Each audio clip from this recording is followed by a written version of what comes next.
अस्सलाम वालेकुम गाइस, उम्मीद है आप सब खैरियत से होंगे। काफ़ी अरसे के बाद वीडियो जो है वो अपलोड करने का मौका मिल रहा है। इसकी एक वजह भी है जो कि मैं वीडियो के एंड में आपको बताऊंगा कि किस वजह से वीडियो अपलोड कर रहा हूँ। कुछ मामला ऐसे होते हैं जो बिल्कुल ही आपका दिमाग आउट कर देते हैं और फिर बंदा सोचता है कि यार क्या करे, किस तरह किसको क्या कहे। हमारे तो माशाल्लाह मुल्क के अंदर किसी भी तरह की कोई सुनवाई नहीं है। आप अगर किसी को कोई बात बोल देते हैं, अगर चाहे वो सही बात ही हो, चाहे वो दुनिया के हिसाब से हो या दीन के हिसाब से हो, अगर आप किसी को कोई बात समझा दें तो वो अगला फिर अब आपके सर पे चढ़ जाता है कि तुम्हें बोलने की हिम्मत कैसे हुई। यार ये तो हमारे दीन का हिस्सा है कि अगर कोई कुछ गलत कर रहा है तो उसको सही तलकीन करनी चाहिए।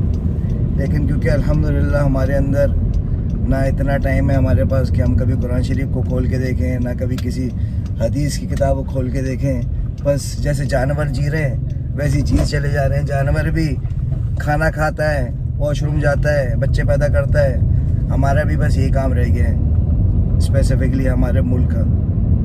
तो कहने का मकसद ये है कि जैसे लोग होते हैं वैसे हुक्मरान होते हैं। हम लोग जिस तरह के हैं ना, जिस तरह के हम जिस पॉइंट पे हम जाके गिर चुके हैं, बिल्कुल सही हम लोगों को कुरान मिल रहे हैं। हम लोग इसी चीज़ से काबिल हैं। ना हमें किसी चीज़ की समझ है, ना इखलाकी तौर पे, ना किसी और तरह से हमारे अंदर किसी भी तरह की कोई हमें जो है ना तमीज़ ना सिखाई गई है।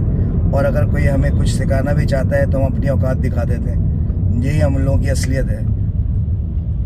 लोग कहते हैं कि यार इस तरह नहीं बोलना चाहिए, हमारा मुल्क अच्छा है।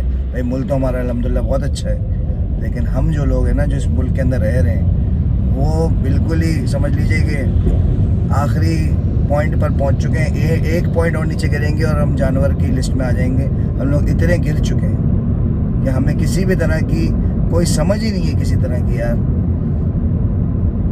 वाकई में सही कहते हैं कि अगर बंदा तालीम हासिल करे तो उसको शऊर होता है। हमारे यहाँ तो कोई तालीम का तसव्वुर ही नहीं है। बस मुँह उठा के हर कोई जो है वो बस कमाने की लत में लग जाता है, पैसे आ जाते हैं। तमीज़ रत्ती बराबर नहीं होती कि किस तरह ज़िंदगी जीनी है, क्या क्या रूल्स एंड रेगुलेशन है। दुनिया के अंदर आए हो तो कुछ इंसान के बच्चे की तरह बन के रहोगे या फिर जानवरों की तरह जीते रहोगे और फिर जानवरों की तरह ही मर के और चले जाओगे दुनिया से। तो ये बस छोटी सी वीडियो मुझे अपलोड करनी थी। मतलब सिर्फ ये था बताने का कि भाई मस्जिद में जाते हैं हम नमाज़ पढ़ने के लिए, अल्लाह से अपना ताल्लुक़ कायम करने के लिए, ठीक है। और कुछ उल्लू के पट्ठों को, सही बोल रहा हूँ मैं, उल्लू के पट्ठों को इतनी जल्दी होती है वापस घर भागने की कि पता नहीं कौन उनका घर में इंतज़ार कर रहा है या उनकी लाखों की ट्रांजैक्शन घर के अंदर उनका वेट कर रही है कि अगर वो नहीं जाएंगे तो उनको करोड़ों अरबों का नुकसान हो जाएगा। तो बस नमाज़ पढ़ी और भागने के चक्कर में दूसरे की नमाज को बर्बाद करते हुए निकल जाते हैं। भाई तुम्हें अगर इतनी जल्दी है नमाज पढ़ने भागने की तो तुम आखिरी सफ़ में क्यों नहीं आते? आखिरी सफ़ में आ जाया करो, नमाज से 1 मिनट पहले पहुंचा करो और बस सलाम फेर और शार्ट हो जाओ पतली गली से। और अगर तुम्हें इतनी जल्दी भी है तो भाई इतनी तो अंदर अपने तमीज़ रख लो कि कोई अगर नमाज पढ़ रहा है तो उसकी तरफ मुँह करके तो नहीं खड़े हो, जाहिलों।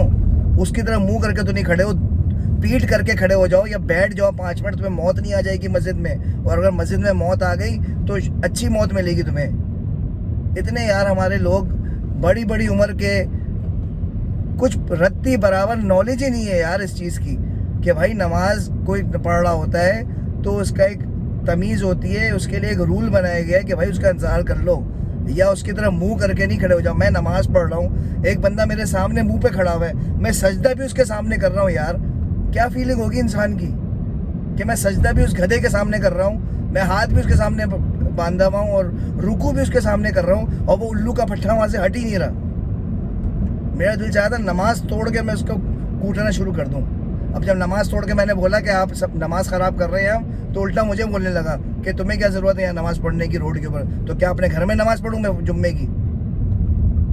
जाहिल है साले एक नंबर के। यार किस तरह समझाया जाए, इनके समझने की उम्र तो वैसी जा चुकी है, अब तो बिल्कुल ही کیا کہہ سکتا ہے انسان؟ نہ کوئی گھر کی تربیت ہوتی ہے، نہ کوئی اسکولنگ ہوتی ہے، نہ کوئی مدرسہ ہوتا ہے، نہ قرآن شریف کو کھول کے کبھی دیکھنا ہے، نہ حدیث کا کبھی مطالعہ کرنا ہے. بس جیے چلے جاؤ، جیے چلے جاؤ، جیے چلے جاؤ، اور دوسروں کی نمازوں کو خراب کرتے چلے جاؤ. اور اگر کوئی کچھ بول دے تو آواز کے زور پہ جو ہے وہ اپنی آواز بڑھا لیں گے مسجد کے اندر، جسے لگے گا ان کے باپ کی مسجد ہے، اور جو چیخنے لگیں گے. بھائی چیخنے سے غلط چیز صحیح ثابت نہیں ہو جاتی، ٹھیک ہے؟ اور اگر مسجد نہیں ہوتی نا تو میں وہیں ٹھکائی بھی لگا دیتا. سے مسجد کی وجہ سے میں نے بولا چھوڑو رہنے دو. اور باہر کھڑے ہو کے بھی مجھے گھور رہا ہے کہ پتہ نہیں کیا اکھاڑ لے گا. میرے بھی گاڑی کی نمبر پلیٹ کو میرے دیکھ رہا ہے، کیا کر لے گا بھائی؟ نوٹ کر لے تو کیا ہے، بہت بڑا کوئی منسٹر لگا ہوا ہے میرے سامنے؟ تو بھائی کہنے کا مقصد یہ ہے کہ کسی کی نماز خراب نہیں کریں.